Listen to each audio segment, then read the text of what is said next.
Good afternoon, this is Wasted Nostalgia. I'm Ryan, and I'm here with... My name is Chuck. And I'm Zach. We may have bit off more than we can chew with this first one, because our first podcast ever that we're going to be talking about is James Cameron's Avatar. Let me hit you with some stats really quick, guys. Box office. Are you ready? Mm-hmm. Budget. Estimated at $237 million, which... It's pretty fat. Pretty fat at the time. This is 2009, remember, over 10 years ago. Inflation. One of the highest budgets for a film ever. The movie itself took 4 years to create. So that alone, very long time. Usually roughly 2.5 years maybe for a movie. But here's the good stats. Was it worth it? Opening weekend, $77 million. Okay. Gross in the USA alone, $760 million. So, hey, you made your money. And what they say with filming, you typically spend double just because of advertising On the marketing. So we say $237 million. It's closer to $500 million. Right. But USA alone gross, that's $760 million. Cumulative worldwide gross, $2,847,000 and some extra pocket change. Or just, sorry, $2 billion.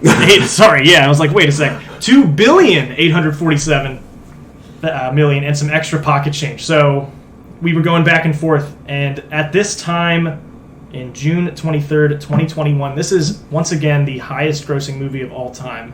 Avengers Endgame, Eat Your Heart Out, was just recently overtaken once again because of all of these international re-releases.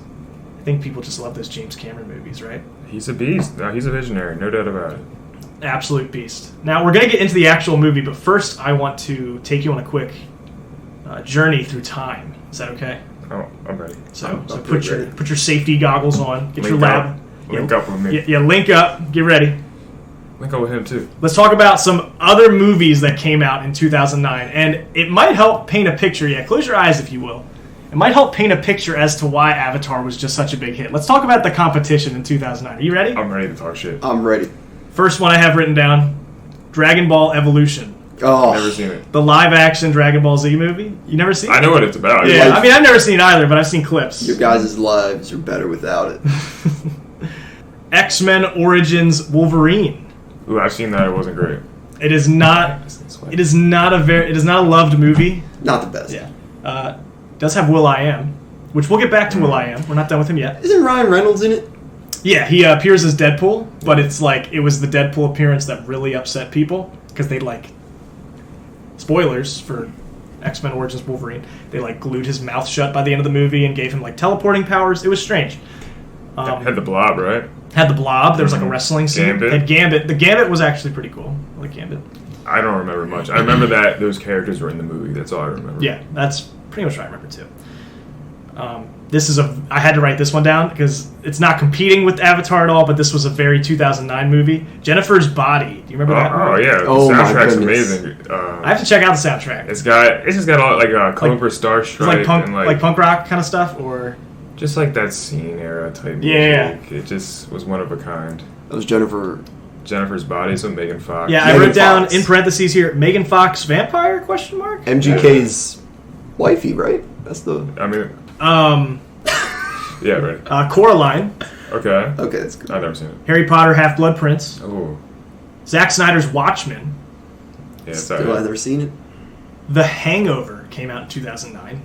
This was really eye-opening. That's an instant classic. The Hangover, I think, should be a contender for an episode. That would be good actually. Because Just how is it aged? how is it aged? And you could even do the trilogy each week, one each week. Build up. Yeah. That'd be interesting. Inglourious Bastards, which I thought came out more recent, but I think that movie's phenomenal. That's a really good movie. District 9, The Blind Side, 17 again with young Zac Efron. I've rewatched that in the last few years. It's horrible. It's It's the cheesy. It's too cheesy and not cute in the worst way. Because it's not it's not Disney Zac Efron, but it's still he's so young. And, Right. Well, they try some things, but it just falls flat all the time. There's anyway. Not gonna rant about 17. The Twilight Saga was still having movies be released. The second Twilight movie, I believe, New Moon, came out in 2009, and also the Hannah Montana movie came out in 2009. So that's another trash movie. A lot of movies were not needed. A lot of these movies. But what I want you to picture in your mind, what I want you to understand is, among Some of these, there's like maybe 2 or 3 Rockstar movies, and the rest, it's a wasteland. It's a post-apocalyptic. And maybe I'm saying some bold statements here, but I think Avatar coming out when it did, alongside these other movies, it's set up to succeed. You know what I mean? This was before like the superhero movie every year kind of. Yes, because Iron Man and the Hulk were 2008, I believe. Yeah, with the Dark Knight as well. Dark Knight as well. Yeah, correct. So we weren't in that like big CGI, big budget superhero movie every year. So we weren't in that cycle yet. This was one of the last big movies that wasn't already attached to an existing IP. I mean, this was a pure IP, right? Absolutely, which in my opinion is what makes it so impressive that it's done so well financially, because like there's no nostalgia attached to this movie going in. You know what I mean? You don't have any concept. I mean, James Cameron's worked on Alien before this. But the world building it's all unique, Absolutely. I think that's arguably its strongest attribute is the world building. I agree. I think, and we'll talk about that, but I think, like the scenery and like the world building, it's super impressive. We're still time traveling, and I just have 5 more quick things because I'm dragging here. Oh, we're good. Music from 2009. You ready? I would love to hear some. The Climb, Miley Cyrus. That's a good song. In the Hannah Montana movie. I mean, yeah, it kind of coincides with the Hannah Montana movie. I Got a Feeling, Black Eyed Peas. So that whole album. So that's I'm a Bee. That's I Got a Feeling. That's Boom Boom Boom. Oh, Boom Boom Pow. Right. Yeah, so that's 2008. That's like our 8th grade social, like our 8th grade dance. That's TikTok by Kesha. I love Kesha. I do. And here's 2 ones that really hit. Big Green Tractor. Yeah. Jason Aldean. That's a skip. And I don't think you're ready for this one. Fireflies by Owl City. Oh, that's an all-time classic. That's an all-time classic. Absolutely. That song will make you feel a way that like no other songs can. It just kind of it's such an ethereal journey. I love that song. And I think we have that opinion because it came out at like of course, our angsty like teenage years. Of course, it's nostalgia. We look back at that and it's like you get the fireflies in your blood. I can't explain why it works. It just you had to be there. Yeah, absolutely. But that's about all I got. So we're back in the present day. Welcome back to 2021. Did you enjoy your trip down memory lane? I don't remember 2009. Do you remember seeing Avatar? Originally? Mm-hmm. Yes. And my father did not like it. What did you think? I don't really remember comprehending what happened. I was happy that the guy went with the lady at the end. Oh, you're a romantic. I was a romantic. I like that. What'd you think? So pretty similar to Zach, what he was just saying. I know I saw it the year it came out. I do not have like any strong feelings about the movie. I remember like it looked awesome. It's a great looking movie. You probably couldn't ask me what the plot was, and I probably wouldn't have been able to tell you a good general summary. I mean, it's kind of Pocahontas in space, but for the most part, I wasn't crazy passionate about it, but I was impressed. It's 2009. I imagine there were definitely people leaving the theater saying like, "Whoa, these visuals are next level," because they are. And I mean, I know the 3D. And it was the first major blockbuster of this caliber to make this much money to be filmed in IMAX 3D. And I wrote a little note here. I'm sorry, Spy Kids 3D to make the cut. Well, it's in the top 10, right? Spy Kids 3D? Yeah. Is it actually? Are you joking? Are we talking about gross or grossing movies? That were filmed in 3D? Maybe. Okay. Maybe. I don't know. I hated 3D movies because I wore glasses. Yeah, as a wearer of glasses, I'm with you, Zach. Yeah. It was always pretty darn rough. Yeah. I had Spy Kids 3D on DVD, and they sent you like a paper glasses. Like the blue and red ones? Mm-hmm. Yeah. Rocked that movie out a lot. Well, it's actually said that James Cameron saw Spy Kids 3D in theaters with his kids, and he was really obnoxious the whole time. Like he kept talking, and he's a movie clapper. Oh, yeah. People were getting really upset, but he walked out of that theater and he was like inspired. He's like, Avatar is going to be in 3D. That's a complete lie. But one thing I do remember for sure is you would go to like Best Buy, and this memory like came to me when I was looking at like the scenery in the movie. You would go to like Best Buy in like 2010, 2011, and this was that movie that like the new TVs, they would have like the scenery shots. Oh yeah, they would. You'd walk around Best Buy or like other like electronic stores. First thing you see in the back with the TVs is like, look how pretty Avatar looks on these new TVs. I'll be trying to go to the game section. Yeah, going past all the TVs. Yeah, and you just take that quick detour. Ooh. So before starting to watch the movie, what were your thoughts going in? I mean, we just recapped your previous opinion on the movie. So, I was thinking. Well, I never talked about when I saw it first time. Yeah, sorry. Yeah, go ahead. When I saw it, it was with my grandfather. He had hyped it up like a couple years before. He was telling me about it, and we saw it together, me, him, and my sister. And I don't think I liked it at all. I don't remember like if I hated it or loved it, but I don't remember anything about it until I watched it recently. We just watched it again. I watched it recently, and then is that where you want to get into what we thought before going in? Sure. Watching the first time. Yeah. I was more pro than con, just because of the Disney attraction stuff I'd seen, and all like looked super cool. So I was like, you know what, maybe this ain't so bad, and that was kind of my mindset going in. What's really impressive to me about all the Disney attraction stuff is like the world building is so thick in this one movie that you can make an entire expansion to a theme whole park. land, right? It's essentially its own amusement park, right?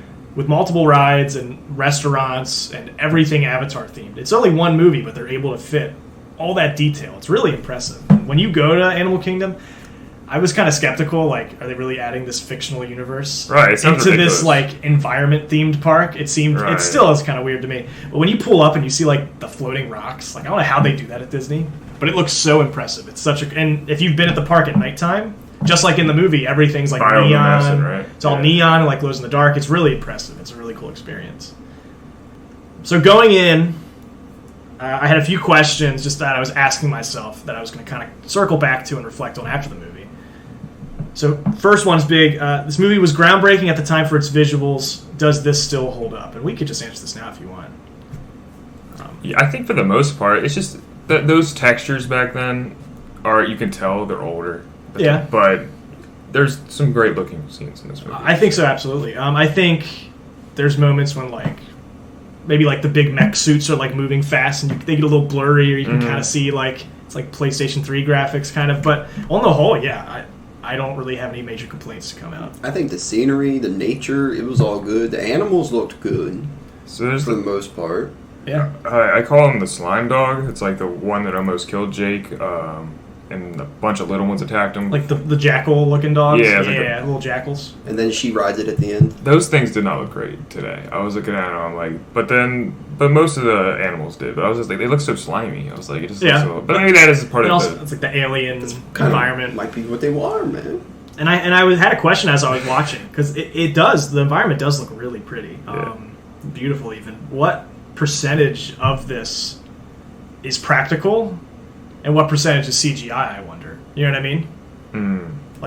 Like how much of this is a guy with tennis balls attached to him walking around in an actual room with, like, real plants and stuff? Right. Or fake plants that look real?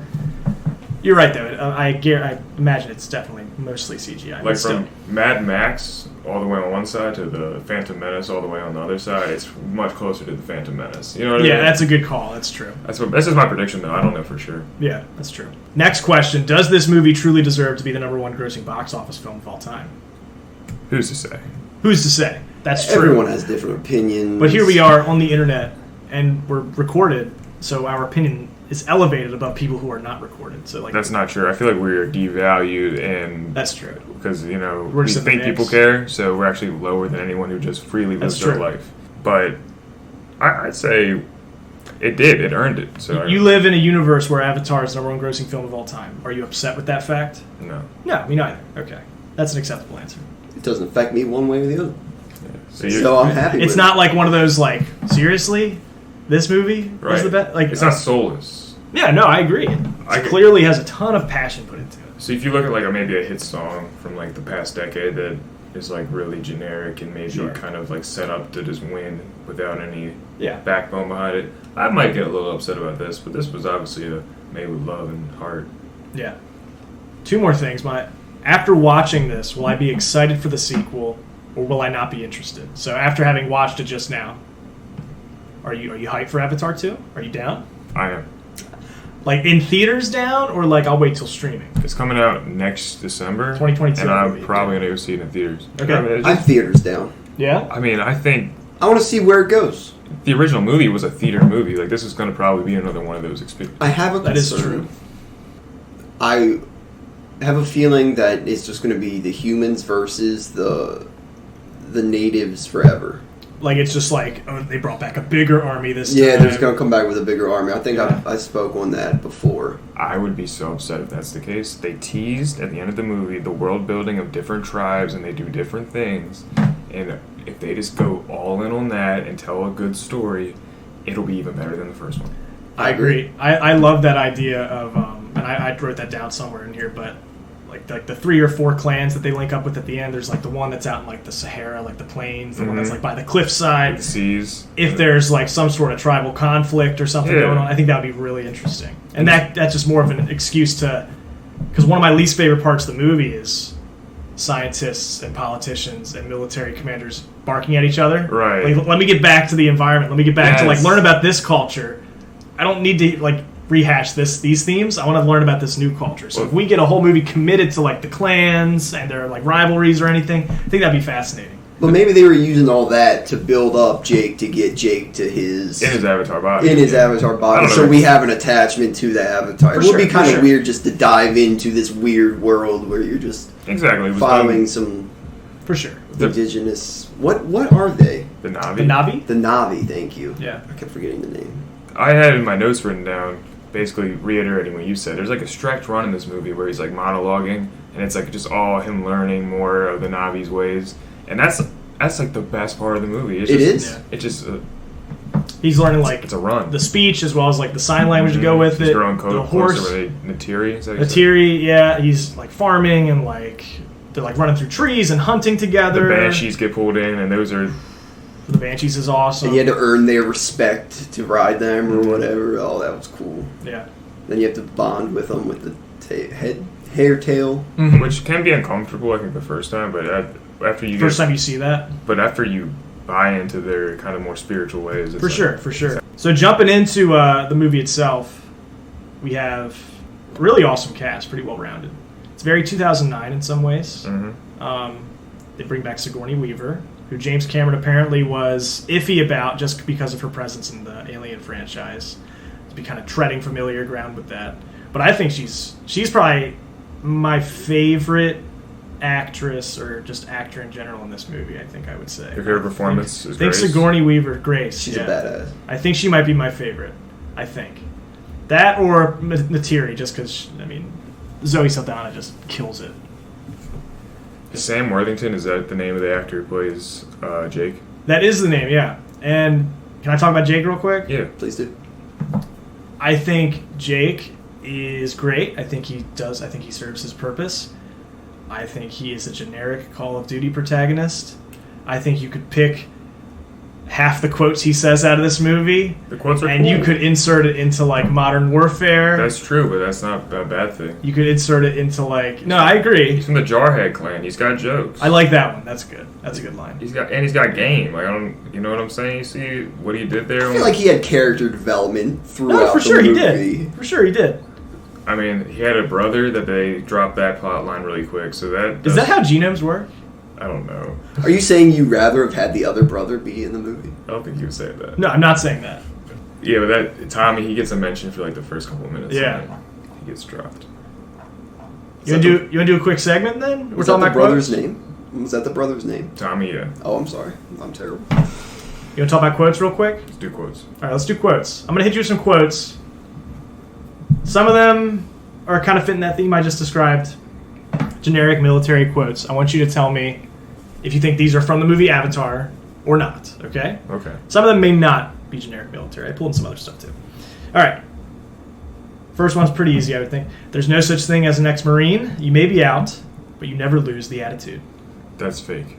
I think that's fake. Mm-hmm. That is one of Jake Sully's opening lines. All right. Sorry, Jake. Because he is an ex-Marine, and that is what he says. All right, let me do the next one. Yeah, alternate. All right, next one. Are you ready, Zach? Yeah. Boundaries shift. New players step in. But power always finds a place to rest its head.